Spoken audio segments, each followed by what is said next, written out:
productizing your offerings, getting really good at them actually makes the competition irrelevant, because you no longer can be compared to what everybody else is selling, because everybody else is selling whatever the client thinks they need. And here's the hot tip of our interview. Clients have no idea what they need. Our job is to tell them what they need and not react to what they think they need.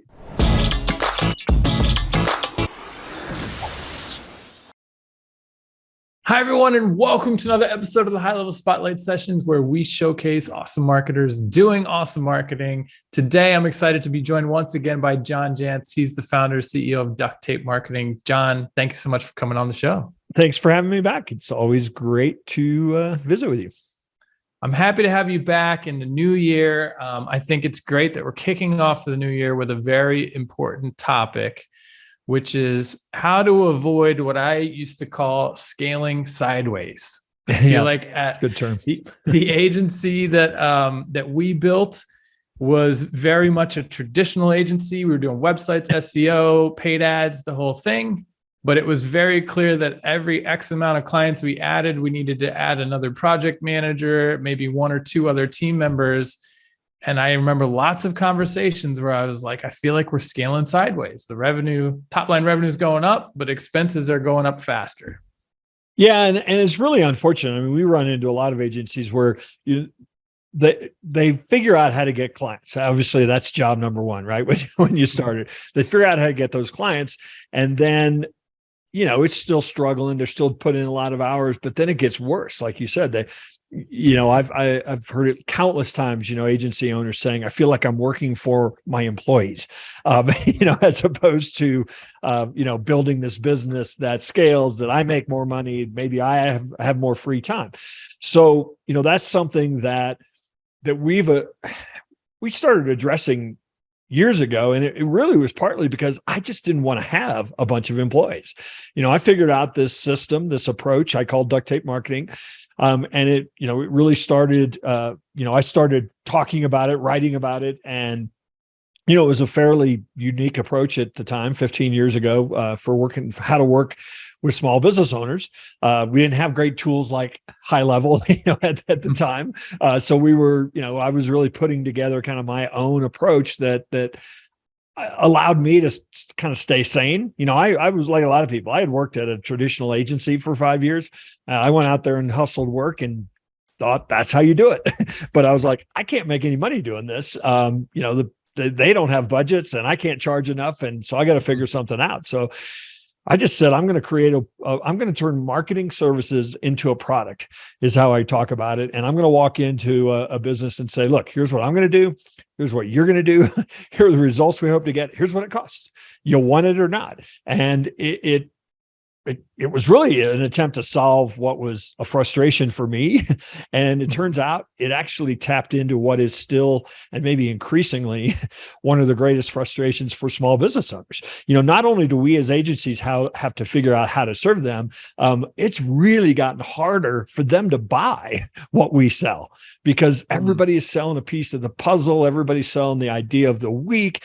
So they don't know what to do or what to, trust. So somebody who walked in and said, marketing is a system. We're going to install a system. It's going to start with strategy before we decide what tactics. It was kind of music to their ears. And it really allowed me to build a full practice that was something that I could repeat, that was very profitable because I was selling a result now. And ultimately led to other agencies saying, we want to figure that out too. Can we license that? Can we buy that? Can we join? And so about 10 or 12 years ago, I created the Duct Tape Marketing Consultant Network that, we actually have called it Consultant Network. Now we have, fractional CMOs, we have agencies, we have strategists, we have coaches. But ultimately, it's people that want to have a profitable way to work with small businesses or to work with very large businesses by providing marketing services in a way that allows them to scale without just adding tens of thousands of employees, without having to just work hundreds and hundreds of hours a week in order to make a living. I'm really curious. Let me ask you this question, because I feel like this is a conversation we didn't have enough or maybe never concluded when we were building our agency. And you sort of mentioned, I never wanted to have a gigantic company. Yeah.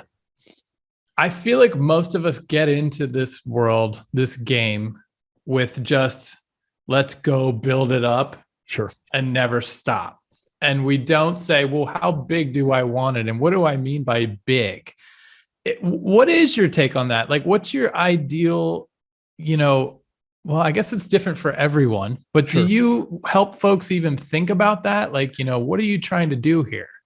Yeah, absolutely. And frankly, it starts with, we have a lot of people that join us that are starting a business. I mean, they look at us as a way to get started faster, right? I don't have to recreate the wheel. You give me all kinds of tools. So we have a lot of people that are in total startup mode. And one of the things we have to figure out with them is, just what you said, where do they want to go? Well, maybe a year, 3 years from now, because a lot of times what happens is we get stuck in this, I see what everybody else is doing. They're building funnels. They're doing outbound lead generation. They're doing all this stuff to get hundreds and thousands of people on their mailing list. But I really only want 5 clients, because that'd be enough for me, right? And all of a sudden it's like, well, wait a minute, go talk to your 5 closest friends. Then don't build all that other crap. You probably don't even need a website yet, right? Yeah. So you're absolutely right that start with what's my objective, and then I can actually start saying, okay, then for this quarter, my 3 priorities should be this, and that's that thinking really in some ways relieves a lot of the pressure of, I see what everybody else is doing, or I see what everybody else says you have to do to build an agency. So I need to run out and do that. And what they end up doing is wasting about 80% of their time. Good point. So before we get into some of the sort of the tactics and decisions you've made in order to build a scalable system, what is the goal of your system when we talk about profit margin? Sure. So you want profit margin for the clients we're helping, or profit margin for the agency? For the agency, Yeah, what would you say should be a target? For me, it's always been 70%. Wow. Which is huge, right? Much higher than I think most people target in the agency world. Yeah, I think it's possible because of, and it probably wasn't always, it's just getting more possible because of the tools we have. I mean, we're writing most of our very elaborate content now using AI, and using, automation tools that really, take a lot of the actual work and labor, away from, or allows you to move a lot of it, down to somebody who, doesn't have to be that experienced, that doesn't really have to know all the ins and outs of SEO, but can now be taught to use a tool to write metadata better than I could. And I've been doing it for 30 years, so that's really why I think those profit margins are available. That's super interesting. And I think it's very in line with what we're doing at High Level, right? We had this conversation before, which is, hey, there's a bunch of these automated features that you can just drop on a client day one with High Level, and software, it doesn't get more scalable than that. So that really, if you tie it in with agency revenue traditionally, it will definitely skew your profit margin in the right direction. We kind of look at it as you should probably keep them separate, but I know that you come from the traditional agency world. So for you to say that you can pull off traditional agency services at a 70% profit margin, and you've been doing this for a while now, right? How many, you guys have worked with probably thousands of agencies at this point? Absolutely. Yeah. And I mean, literally 30 years. I'm over, actually, I'm coming up on 40 years of doing this. Wow. So that's amazing. Yeah. So, and I'll give you an example, perfect example using High Level, because I'm here to pimp High Level. That's my whole job. Just kidding. But checks in the mail, John. But we actually are taking things like scheduling, appointments of technicians, right, for a client or a modeling contractor. And we're actually teaching them how to do it. And then they're doing all the work, and then we're charging them for it. That's right. That's how software works, right? Like once you figure out how to use it, you got to pay the people who own it. Exactly. So, I mean, that's, that kind of thing wasn't, maybe it was available, but it certainly didn't occur to us that was an option, and so doing more and more things like that, using some of the AI tools, which are, I'm almost embarrassed, but it writes some pretty good stuff. You know? I had the same sort of difficult moment of being humbled by. Yeah. This gets you more than halfway there, I would say. It definitely gets you through writer's block in the times I've played with it. I'll give you a perfect example of a tactic that we've been employing for many years now. We call them hub pages. A lot of people have other names for them, but essentially, the idea of blogging is no longer, right. I mean, blogs still exist, but the origin of blogging was that I was a guy who had a log of content that I was going to put out there on a daily basis, and people were going to come and see what I was singing today. So everybody has now a blog, on their website, but nobody wants to read a blog. I mean, what they want is to find useful information organized in a way that it makes sense. So if I'm a nonprofit agency and I'm looking to outsource accounting, I want to find the ultimate guide to nonprofit accounting, outsourcing your nonprofit accounting or something. Mm-hmm. So it's essentially a bunch of blog posts that are now organized as a guide. We don't call it a blog, right? So we call those hub pages. We build them for all of our clients, and they may be 30 or 40 blog posts that over time now are all linked together, but they all have a nice kind of table of contents sort of launching off page. And so all of a sudden Google goes, yeah, that's good content. We're going to reward you for it. But ultimately the visitor looks at that content as like, okay, this is what I needed. This is like a whole education, on this topic. I'm going to click on this. I'm going to bookmark this. I'm going to share this. I'm going to come back to it. Right.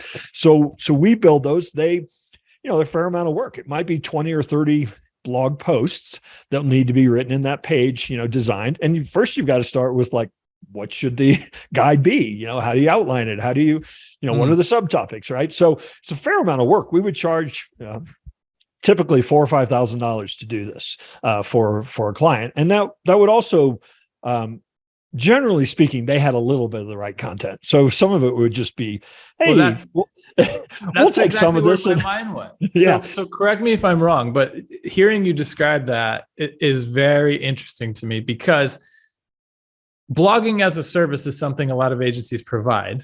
It's very vague, often underperforms. Clients don't see the value in it after very long, et cetera. Right. Switching around to the concept of a hub. Yes. Especially if you layer on, let's say I've chosen a niche. Right.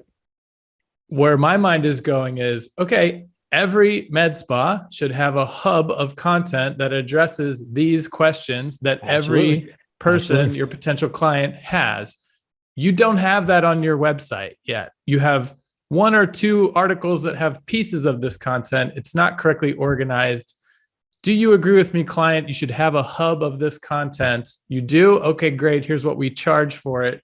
Would you like us to create that for you? And a lot of it applies for any med spa, but we want your individual voice woven in at these points. And now you have a unique product at a set price. It's exactly our model. Is what we've done is we've created products. Strategy first is the first thing that somebody buys from us. If somebody wants to work with us, they come to us and say, I want a website. You're right. You need a website, but we're going to start with the strategic view. It's like, that's how you work with us. And what it does is it allows us to establish a price. But the beauty of it is we get better at it. We get faster at it. We know what works. We know that it's going to deliver results. So we literally then start increasing our price for it. And that's really how we look at our model is we build repeatable race engines and then we sell them for more and make more pretty much every time we do one, because we get better at it. We get process around it. We're able to delegate, to somebody who doesn't have, I'm trying to think of a way to not be insulting, but to somebody who doesn't sure. have, a high level of experience, because they don't need to now.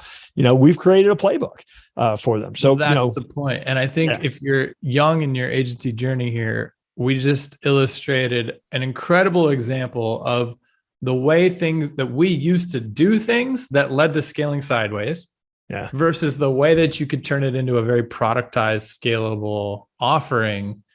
Because again, once and you can even use AI nowadays. I used to say, you got to be in the industry to figure out all these things that need to be written about. Now you can go to the Chat GPT or whatever and say, what are the top 20 questions that people have about Botox or whatever, and it'll spit them out for you. And there's your framework. But I think that to me is very scalable. Hey, we're the industry experts. We know every med spa gets asked these 30 questions. You should have a hub of content that addresses them. It's going to convert people into hot leads. It costs this much money. Do you want it? And the beauty is they're still getting the end result. It doesn't really matter. That's where I think a lot of people get tripped up. It's like, I have to, like, if this only takes me an hour, I can only charge X for it. No.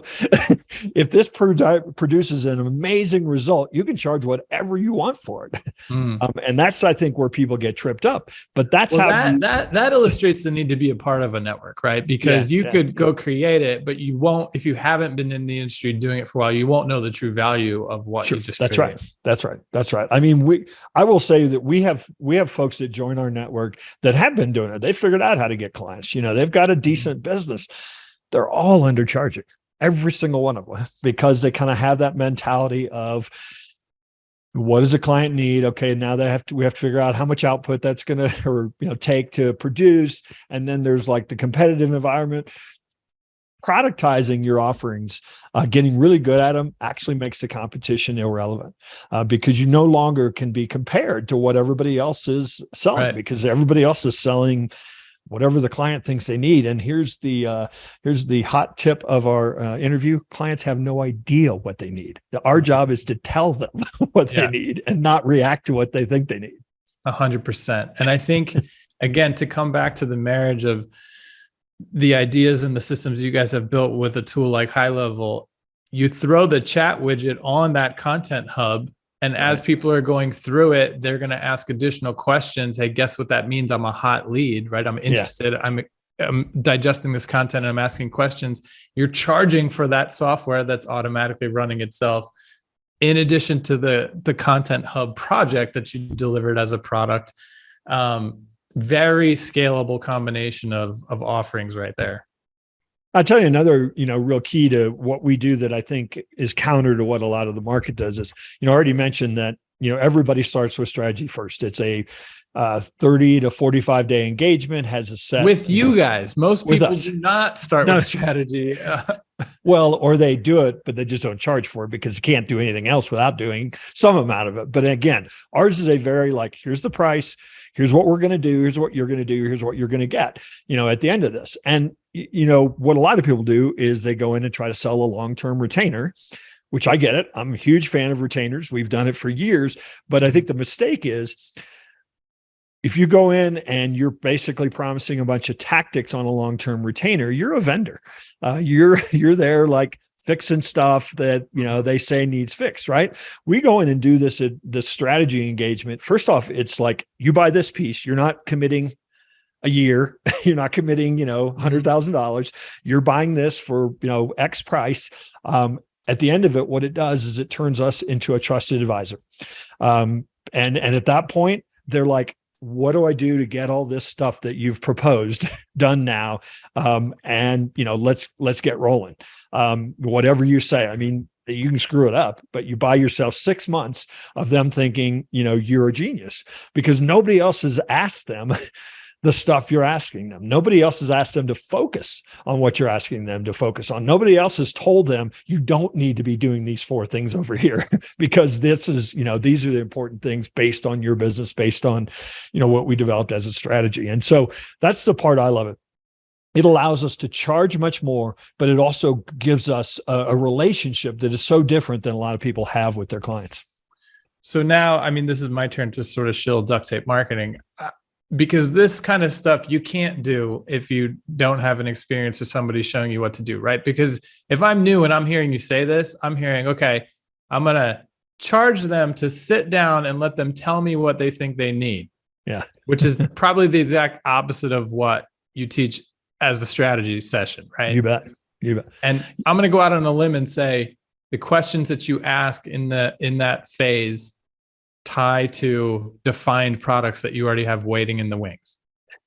It's a sad reality in some cases if you got into this business because you wanted to do bespoke creative work, but 80% of our clients need 80% of the same thing.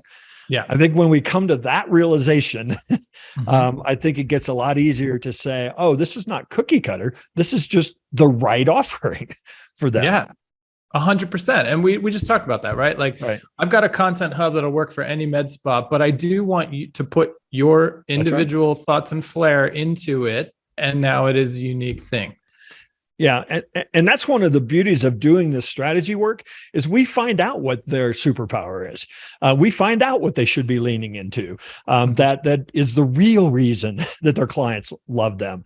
And that's the part, that's the extra special sauce, that you put then into, like you said, the sort of turnkey offerings.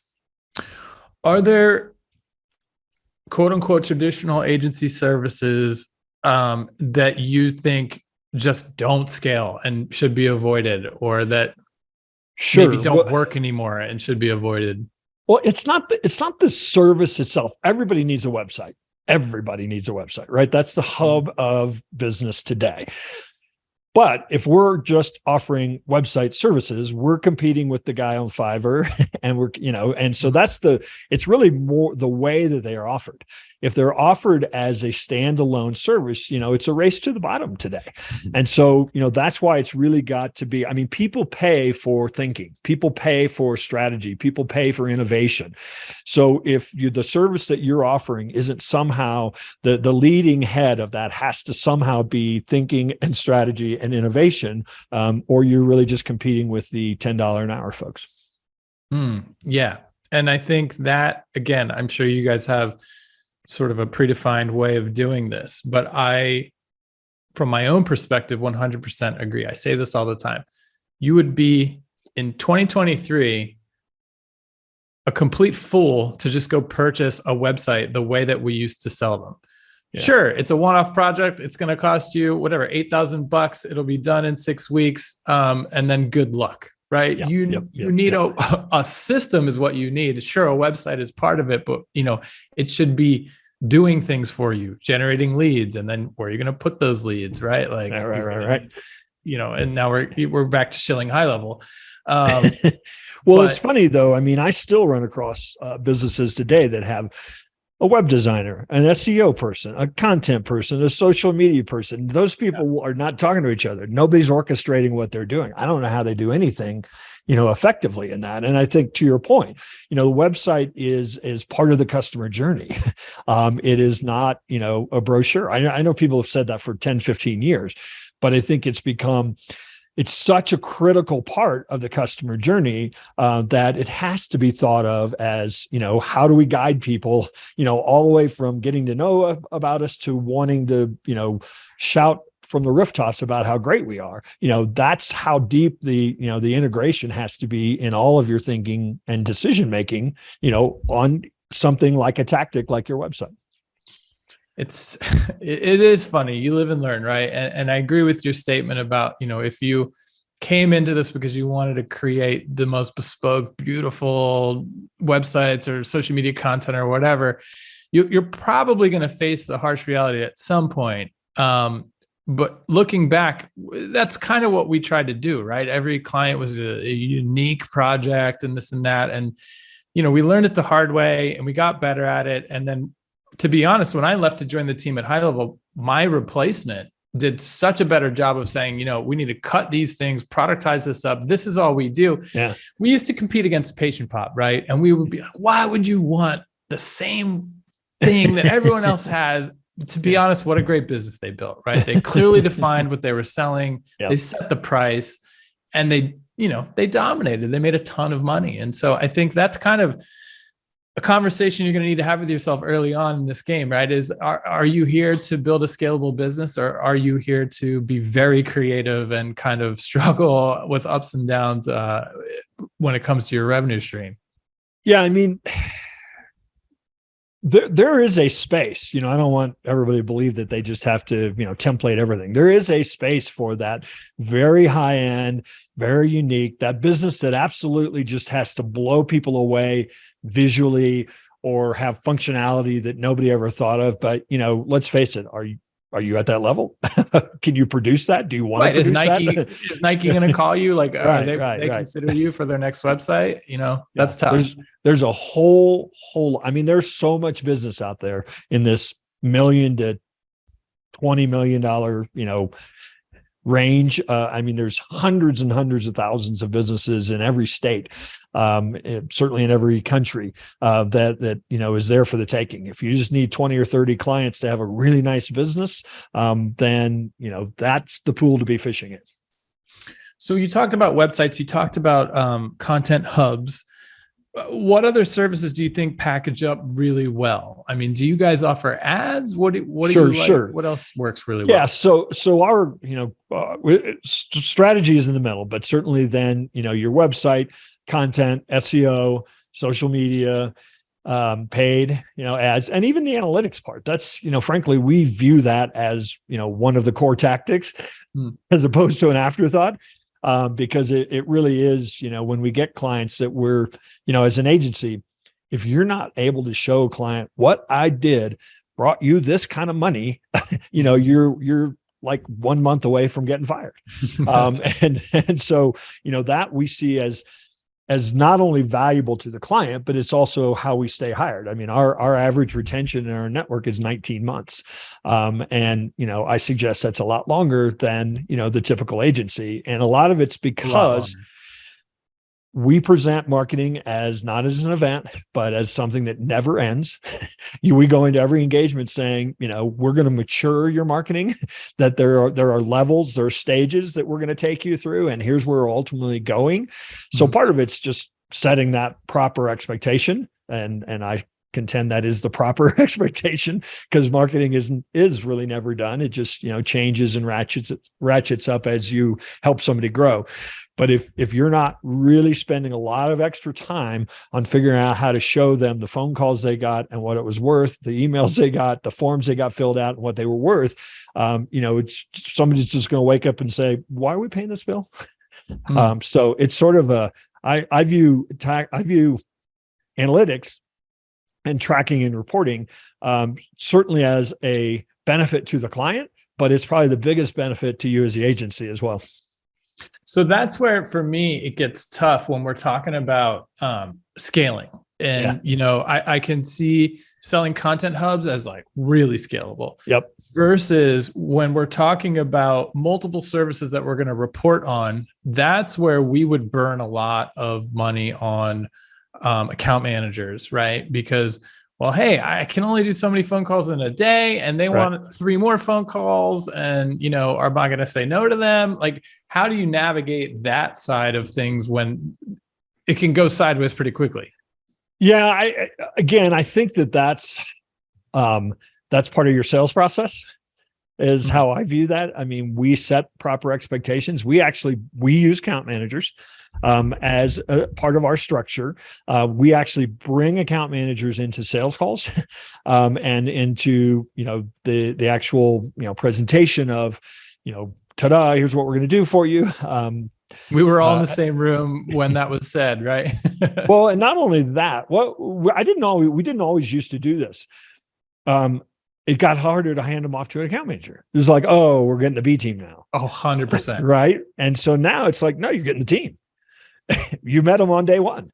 Here they are. And we find that person, instead of them, like, for example, if I'm working with a client and I bring those people in, I actually, part of our strategy first, they're going to present findings, and also immediately developing trust, with the client, and to the point where, I can back away and nobody says, where'd John go? Because they just don't care anymore, because they don't feel like they got handed off. It's like, no, this is a team I've developed some trust with. But having said that, we have very set, we use a lot of tools. We use project management tool. We use a lot of communication. We have weekly, monthly, and quarterly rhythms that are built into here's how we work. And we find that, most of our clients, it's so different than the way they have been. I think what we do as agencies a lot of times is we give away our power to the client. And the client takes it because there's a void. right? We haven't, filled it. And so they're like, well, I guess I better ask them what they're doing this week. And so, Right. if we're proactively saying, here's how it's going to work. And we happen to use Monday as a project management tool. And we show them the Monday board that shows them the next quarter down to the date, everything that's going to happen. They're pretty happy at that point. And because we've proactively kind of gotten in front of the scope creep and gotten in front of the, over communication that happens, I contend, because we don't fill that void for them. That's a great point. So 2 really good takeaways from there. And then I have a hard question for you. The first big takeaway was bring your account managers on the sales call, which I think is genius advice, especially if you are the CEO also doing the sales, which I think is very common in the beginning days. Right. Because if you don't, the client does feel like, oh, I'm getting pawned off now. Now that they got my money, I'm getting kicked over to the B team. And then the CEO is just constantly going to be getting the emails and the phone calls anyway. And so you can nip that in the bud. I think that's a great point. Your second great point was the void. If a week has gone by and a client hasn't heard from you, they will immediately start thinking nothing's going on. I better check in to make sure I'm getting my money's worth. And that random check-in is stuff that accumulates to scope creep and scaling sideways because it's not planned or budgeted for, right? Exactly. So a cadence, even if it's just, hey, here's the report of the things that we did on the back end this week, whatever that may be, that's good advice there. My hard question for you, this is a hard question to answer for sure, but I'm curious, with the way that you guys help folks structure their offerings and their agencies, about how many clients can you expect an account manager to manage? Because this was something that took us years to be able to kind of figure out for ourselves. Well, in our, pattern, the way we work, the communication, they're managing, we don't have, most services we are outsourcing to partners that we develop. So that's half of their job, frankly, is managing those third-party tools. So we have found that the sweet spot for an account manager is about 6 clients. It's really hard to get much past that. Once they've been doing it for a while, maybe they can, but that's about the ratio. And when consultants, agencies, join us, sometimes they have a structure, sometimes they have no structure at all. But as you said, a lot of times the owner or the founder is doing a lot of the client relationship, is doing a lot of the selling, is really, out there kind of, beating the bushes, and that, they get stretched really thin. And so without that account manager, I always tell people, as soon as you get 3 clients, get an account manager, because you're going to especially if you've never had one before, because you're going to get to the point where, balls are dropping, and now it's actually harder to bring somebody in, because your first account manager is going to feel like 2 steps backwards, because you're figuring it out. Again, that's another thing, that the benefit of, we've done it thousands of times now. We've kind of figured out, how to attract that person, how to, train that person, how to onboard that person, what to give them to do, using our system. So that's another, real benefit of joining any kind of a group, where you're going to be able to just take tools and take learnings and take processes and, apply them, instead of, recreating the wheel. But I'm curious, since you said that was a hard question, what's your response to 6? Well, I'm fascinated, because again, obviously this, I think, differs. If you ask any agency, they're going to have a different number. But when you told me that you shoot for 70% profit margin and your account managers manage about 6 accounts, and you've been doing this for this long, so you're clearly, the proof, you've got the proof to back up that this works. I'm fascinated.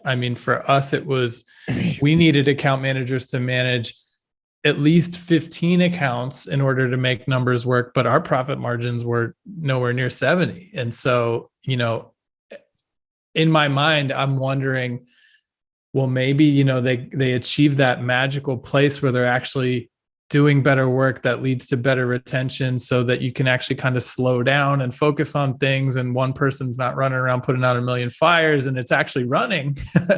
And don't get me wrong, like we went through phases where we had things running very smoothly as well. But yeah, I mean, as if I were an account manager having 6 accounts, that would be amazing. I obviously comes down, our average retainer is $5,000 a month, with clients. Strategy is, which I think is actually well above the norm as well there. Okay. So that makes a lot of sense. Our strategy engagement is $10,000. So, people start out at that level with us. Typically, $5,000 a month for the retainer. So at $5,000 a month, I think one of the real keys is people expect, they do want results, but they expect communication. Yeah. And that's a piece that I think we do, pretty well. I hate to pick on SEO agencies. Sorry if you're listening. I'm not talking about you. I'm talking about the other SEO agencies. Notorious for charging in that neighborhood and then giving people, a report every month that doesn't tell them anything. Mm-hmm. We really, we do as much teaching. Our strategy component, one of the elements is a midpoint meeting in which we really want them to have their not a whole team, but certainly any leadership, anybody who's going to have anything to do with marketing, mm-hmm. because we're going to actually teach them a whole new approach to the customer journey. We're going to teach them about hub pages. And that part, I think, is what really makes it so, I don't mean makes it hard for people to fire us, but we just develop such a relationship with that approach that it just, that's why I think one of the reasons our retention is high, but we also, at the end of the day, you have to get results too. Well, I mean, that's very interesting, because again, in my mind, it seems like, well, if you have 6 accounts, you have way more time to communicate with them. That's right. And it seems pretty clear that translates into longer retention, the ability to sell higher packages, better relationships, things like that. So, I mean, yeah. It makes sense. Now, let me ask you, I mean, we don't have a ton of time left, so I do want to make sure that we cover what you guys have going on. I know you have a webinar coming up. I do. Your system, these numbers are all really impressive, right? When we talk about them compared to the industry standards, that's a higher average monthly retainer price, way longer average retention for your clients. If I'm listening, I'm new to this, I'm like, this sounds great. Like, sign me up. How do I learn how to do this? Is it realistic that somebody brand new to the industry can jump into the duct tape method? Or do you feel like you need to be, at least have some background, some experience? Well, I think your path will be a little different, but all I can tell you is about 30% of the people that have joined our network and licensed our system were brand new. And there's no question, if you're coming out of corporate, jumping into this thing, the first thing you got to learn is like, nobody takes out the trash. Nobody, there is no IT department to fix your computer, right? And so you're dealing with a lot of the stuff that's not really related to, delivering marketing services, right? So that's part of the challenge, is just really adapting, I should say, to the lifestyle that this business now presents. So, we've got a lot of experience, and a lot of our training is focused on, where people are in their journey. So, we have very, very basic, how to set up a corporation, how to start taking credit cards. I mean, so we have that part for people that need it, just because we've been doing this so long. But there is no question, people who come to us and they have figured out how to get clients, they have some marketing experience, they just need a better process. They just need to raise their prices. I mean, those folks, day one are like, this is the best thing I've ever done. Why didn't I do this 5 years ago? But we have plenty of people that now have $1 million businesses that, started from zero. And do you guys also go into prospecting? I can't remember. Do you help folks with the front end too? Yeah, absolutely. A big part of our even initial certification training is we have somewhat perfected, 3 methods for agencies to get clients. None of them are cold calling. They really, again, there are certainly people that are, running cold ads, running cold emails to, VSLs and, things of that nature. And they're making it work. It's just a giant numbers game to make that work. We've got some ways that, especially that agency that just wants to attract 8 or 10 more, ideal clients, that if they work our process, they will succeed doing that. Well, John, I think that means we need to bring you back for another episode where we talk about those 3 things, because okay, cool. I'm sure there are a lot of people on their edge of their seats right now, but I know we're going to run out of time, and I do want to make sure that people know that you guys have a webinar coming up on January 24th. That's right. January 24th. We do these periodically, but the next one is January 24th. It's actually called How to Build a Ridiculously Profitable Agency Without Adding Overhead. So we'll get into some of the specifics of things that you and I talked about. It is, and I don't know if you put this in show notes or anything, but they can find it at dtm.world /no-overhead. Terrible URL, but to spit out over voice, but it's just dtm.world /no-overhead. Sign up for that. Attend. I'll show you, some of or I'll go in, deeper kind of the 4 aspects of our, key aspects of our system, how to think like a fractional CMO, with an implementation team. I think that model is extremely relevant today as business owners are kind of waking up to the idea that they do need strategic help. It might be, if it makes sense to you, we will talk about, obviously in that, how somebody acquires and licenses our system as well. Awesome. If you're young in the agency game, or even if you're not, and your profit margins are nowhere near 70%, or if you feel like you're kind of on the revenue roller coaster, first of all, I think that's super common. But I think it should be your number one thought or concern at this point, because it really, looking back, you really just spin your wheels for years until you kind of get out of that rut. And so figuring out the most important thing that your agency should focus on is being able to scale.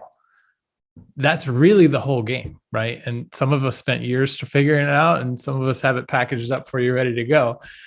So if you can make the time, I would definitely suggest checking out the webinar. We'll put the link in the show notes below in the description for sure. But John, really appreciate you coming on to talk about this critical topic. Awesome. Well, it's always great to visit with you, and hopefully we can do it again soon. All right. I'm going to hold you to it. Thanks for watching, guys. We'll see you in the next one.